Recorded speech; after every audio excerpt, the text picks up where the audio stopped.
दोस्तों, एक वक्त की बात है। एक शेरनी ने जंगल में एक बच्चे को जन्म दिया और जन्म देते ही वो उसी जगह पर मर गई। उतने में उधर से कई सारी भेड़ गुजर रही थी। वह शेर का बच्चा, जिसने अभी भी दुनिया में कदम रखा था, उन भेड़ों के साथ मिलकर चला गया। अब वह शेरनी का बच्चा उन भेड़ों के साथ ही रहने लगा और उन भेड़ों के साथ रहने की वजह से वो खुद को एक भेड़ ही समझ रहा था।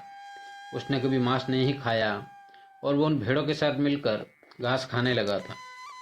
उसे कुछ आइडिया ही नहीं था कि एक शेर कैसे रहता है, कैसे अपनी ज़िंदगी गुजारता है। और उसे यह तक पता नहीं था कि वह एक शेर है, क्योंकि उसकी चारों तरफ भेड़ ही भेड़ थी और भेड़ के ही साथ में रहने लगा था।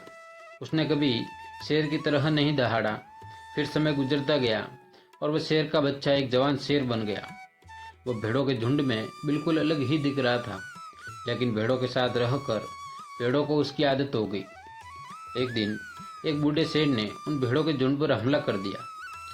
जब उस बूढ़े शेर ने भेड़ों के झुंड में उस जवान शेर को देखा तो वह हैरान हो गया। उसे अपनी आंखों पर विश्वास नहीं हो रहा था। उसने देखा कि एक जवान शेर भेड़ों के साथ घूम रहा है। उसने पहले कभी ऐसा नहीं देखा था। वह भूल गया कि वह वहाँ पर भेड़ों को पकड़ने आया था। उसने सोचा कि वह शेर से बात करेगा और पूछेगा कि यह सब क्या हो रहा है। उस बूढ़े शेर ने भेड़ों के झुंड पर फिर से हमला किया, उस शेर को पकड़ने के लिए। भेड़ों में जैसे ही उस बूढ़े शेर को देखा तो सब अपनी जान बचाकर भागने लगे और उन भेड़ों के साथ वह शेर भी अपनी जान बचाकर भागने लगा।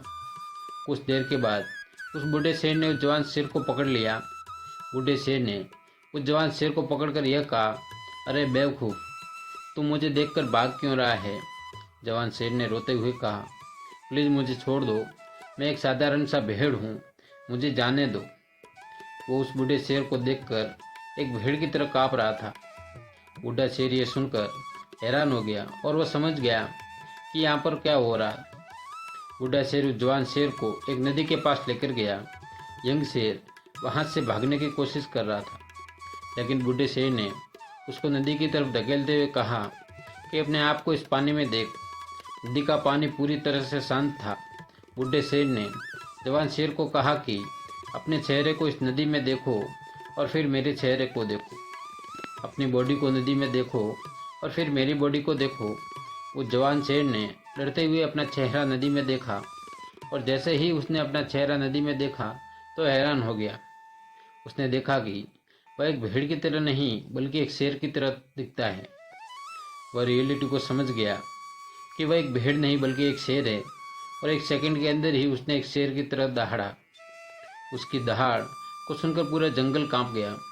उसने अपने आप को पहचान लिया, अपनी पावर्स को पहचान लिया और तभी उसने अपने आप में एक ऐसी एनर्जी महसूस की जो उसने आज से पहले कभी नहीं की थी। फिर उसने सोचा कि एक भीड़ की तरह जीना रियलिटी नहीं थी, वह सिर्फ एक मेंटली कॉन्सेप्ट था। और अब वो रियलिटी को जान चुका था। दोस्तों, इस कहानी से बहुत ही डीप मैसेज निकलकर सामने आता है। अपने अंदर से एक वीकनेस को निकालो जो आपके अंदर झूठ बोल बोल कर बैठा है। आप भी एक शेर की तरफ हो जो भेड़ों के बीच फंस चुके हो।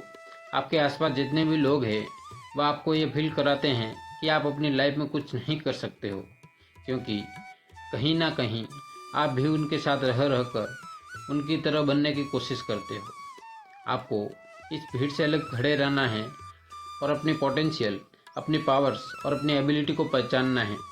और जिस दिन आप अपनी पावर्स, अपनी एबिलिटी को पहचान लोगे, उस शेर की तरफ आपको दहाड़ने से कोई नहीं रोक पाएगा। ऐसी ही मोटिवेशनल कहानियाँ सुनने के लिए डीके इंस्पायर्ड चैनल को सब्सक्राइब करें, वीडियो को लाइक करें और अपने दोस्तों के साथ शेयर